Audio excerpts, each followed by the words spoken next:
If you are somebody who is looking to collect passive income while trading options, this video is another one that is for you. In today's video, you're going to be learning about how you can collect passive income on your LEAP option contracts here. So if you're excited for today's video, make sure you like the video, subscribe to the channel, and as always, turn on those bell notifications for all future uploads. This is day 4 of our options trading strategy video that we're doing here during the week of spring break that I am off right now. And we have now gone into a little bit more of an advanced strategy here. So what I'm going to do is I'll give you guys a little bit of a quick recap of what we covered so far in this week here. And I'm going to talk about the new trading strategy that you have available to you if you're looking at doing it, and it is the poor man's covered call. Now, the poor man's covered call is a strategy that you are able to do on a LEAP option if you don't have 100 shares of the stock. So if you take a look at the Fridge Financials channel right over here, whoosh, there we go. Also, shout out to everybody here who's supporting it. We're over 1,500 subscribers. We're very close to getting the 4,000 hour watch time. So if you're watching this and you want to help contribute, feel free to do it either by watching the videos here if you want to. Feel free, of course.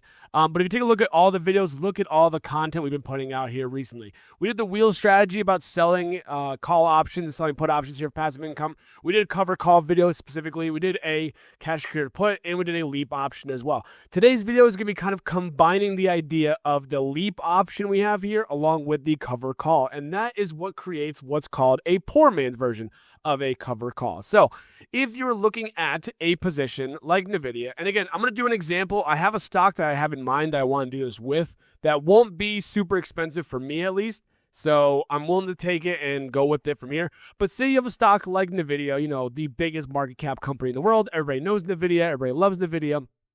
And you are bullish on NVIDIA for the next year out or so. Again, a LEAP option, a little bit of a recap as to how LEAPs work. LEAP options, what they do is they give you basically access to 100 shares of the stock without having to buy actually 100 shares. So for example, if I wanted to buy 100 shares right now, it would cost me over $18,000 cash right now, which I don't really have that. I know I might see that in the buying power there, but that's with margin, and I don't want to get involved in all that kind of stuff, especially with the riskiness we're dealing with in the market right now. Having margin probably isn't the best thing right now. So instead, what you want to do is you want to go maybe, LEAP options are want to go at least a year out. Maybe you want to go even further out to June of 2027, for example, here. And you want to basically buy a call option that you might see right here.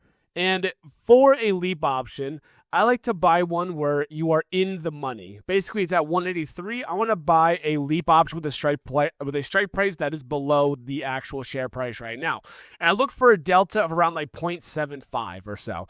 The reason why I do 0.75 is that means that for every dollar that NVIDIA moves, this options contract is going to move up by 75 cents for the contract, which is very nice. So what you would do is you would go to buy a call option here. It might sit there and say, well, Fridge, I don't have the $5,275 here. Keep in mind, you're getting access to NVIDIA for 100 shares worth, basically, for a limited time, obviously, for over a year. And instead of paying 18 grand, you're paying 5. So LEAP option already by itself is doing very much an awesome job because it makes your cost basis a lot less. So you want to buy that. Now, again, what you'll see here is that NVIDIA will basically be break even at 207. We went over how the break even is calculated here. So, take a look at that. Basically, if NVIDIA goes up 13% between now and June of next year, you'll be making some very good money without having to put up $18,000 in cash, which again is very, very nice. So we put up $5,000 here. Now, people might say, well, Fridge, I don't have the $5,000 here. Is there something that I could do in the meantime? Is there a way that I can make this a little bit cheaper? And today's video, tomorrow's video, talk about how to trade these stocks here with cheaper prices so that we're not going all in all at once. Now, let's say that, you think that NVIDIA is going to be bullish long-term, but maybe in the short term, you're like, I want to collect some passive income along the way. Remember, selling covered calls allows you to collect premium and get paid out while you wait for the stock to have a higher move, right? So let's say I want to go to May 15th, shorter term, about a month out here, and I'm thinking that NVIDIA, now I'm going to sell a call option here. I'm going to sell a shorter term call option. This one is my LEAP option, as you see right here. It costs me $5,000 here. And now I want to sell, say, the 195 for $308 here. And basically what this is going to do is you're going to get paid out $308 here, which will offset your cost basis, not by a lot, but by a little bit still in this case here. And so as long as NVIDIA doesn't go to 195, we collect the $308 and then we still have this leap option here available. This is called a poor man's cover call because people say, well, Fridge, aren't you naked selling a call option? And in a way, yes, but you also aren't because the leap option, if you remember, that leap option is equivalent to 100 shares as each contract is. So if NVIDIA goes to 195 up to here, for example, if it goes to 195 and they come knock on the door and saying, where's my 100 shares? We could just exercise this call option here and use that as the collateral instead, and you'll be able to cancel the trade and we're good to go. Now, the thing to keep in mind about with these kind of strategies here is that if it gets close to this 195 mark here, it goes to like 194, whatever the case may be. If it goes to like 194, 192, or whatever, if it has a big move up, I don't even wait for it to get close to it. I would just close it out once I get some very good profits here. If you look at the profit screen over here, I'll slide over a little bit here. Whoop. If you look at the profit screen right here, you have a chance, if it goes to 195, you make $1,074 on 4,900. So looking at almost a 20% ROI, about 20% ROI-ish return if NVIDIA goes up 6% between now and May 15th, which again is a very, very good return. And as you will see here, though, keep in mind, as NVIDIA's share price starts to obviously get higher past that 195, this sold call option is going to be worth more, so it's going to cost you more.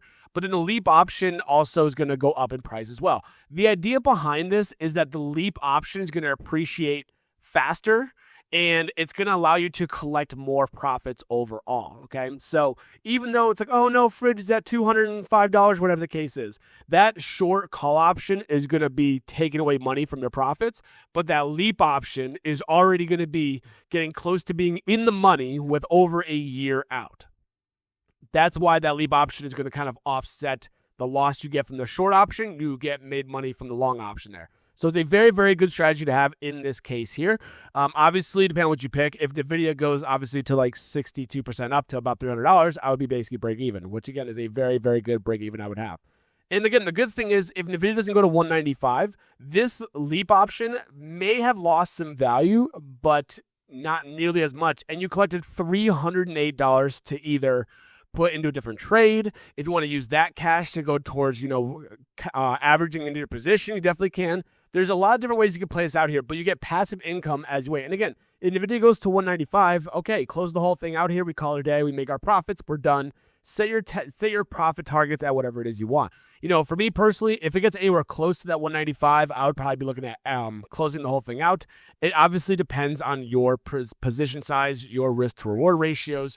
It's up to you. But keep in mind, though, right? If you can make in 36 days, even 5-10% in a month, like that's phenomenal returns. 10% of this would be about $500. So if you can have this go to $500 here, even if it goes to like 191, if I can make $500 profit, I might even take that out and just call it a day because it's really good money to make in terms of 1 month. Right? So that's how the poor man's cover call works. Your short call option that you're selling is having collateral from your leap option. Now, keep in mind, you cannot do this in a retirement account. I opened up stupidly. I didn't do the research a while ago. I have some leap options on Novo Nordisk, and I've been trying to sell call options, but I cannot in the Roth IRA account. You can do it in the individuals, but not the Roths. So keep that in mind if you're looking at doing this in your retirement account for that reason. So that's kind of, again, the idea behind how these poor man's cover calls really work. You can get passive income still without having to buy 100 shares in NVIDIA. Obviously, you have managed the position a little bit more here, but it's something to keep in mind that could be a very, very good trade for you overall. As you will see, the portfolio is, a little bit down about 0.5% today. Again, I'm actually really happy with that one. I did a little bit of risk management here, and I'll do a different video about that later on. We were down about 1%. Now we're kind of back up a little bit, which I'm very happy to see. And the trade that I'm looking at doing here is going to be actually on Super Micro Computers. Okay, Super Micro has been a stock that I still find undervalued here. It's a big play in the tech space and data centers and stuff like that. And even though it's been down obviously a lot, I still think it's an undervalued play to look at in this case here. And it's a cheaper stock, so I'm not going to lose my mind over this position here. Okay, it's at $23 or so. As you will see, it is down quite a bit from the beginning of the year because of the illegal activities over in China and stuff like that. It still is a computer technology-based company that's going to be really good for AI and stuff like that. I don't see a problem with it. Down 21% year to date. Obviously, it was trading sideways about $30 or so, and then that came out. And it's hopefully starting to do a bit of a rebound here. So I'm kind of liking this position here. So I will go into trade SMCI options here. And I'm going to go far out. I'm going to go like way far out here. I'm going to look at the price points to see here. So let's say, what if I wanted like December of next year? And again, the longer your strike price is, the more short-term call options you could sell in the meantime to give yourself that extra passive income, which to me, I think would be really, really nice. All right. So this trade right here, I can buy a $20 leap option here. I'm going to do it. Let's see what the open interest looks like here. The problem you're going to have with the leap options is obviously getting filled on your bid-ask spreads here, so keep that in mind. We may have to take a look at some other ones here. But this one's got a 77 delta, which is very, very good. It's in the money here, $20. My break even would be about $31 or so. And again, it was trading about $31 before all that news break came out and everything else. When you're doing these positions here, I have to do them separately instead of just do it all at once. So, for example, if I'm looking at this right here of a $20 call option on SMCI, and I don't know when their earnings are. I should probably take a look. Hang on. I always have to play earnings on this one because earnings could be a huge move in either direction. So I always have to do the earnings play to kind of help out a little bit in this case. It just helps me just to visualize more about what's going on here. And my computer's been super laggy today, so extra watch time for you guys. Watch my loading screen. Let me see when the earnings are going to be because that definitely plays a huge part in the IV and stuff. Earnings are May 5th, so about a month out. Okay, so I'm going to keep that in mind here as I'm trading this here.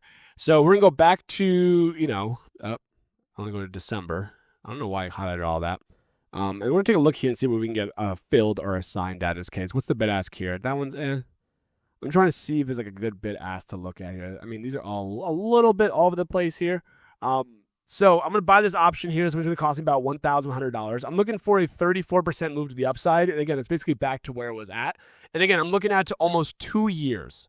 A little over, a year and a half, basically we're looking at here for this stock to go up that much percent, which again is the end of 2027.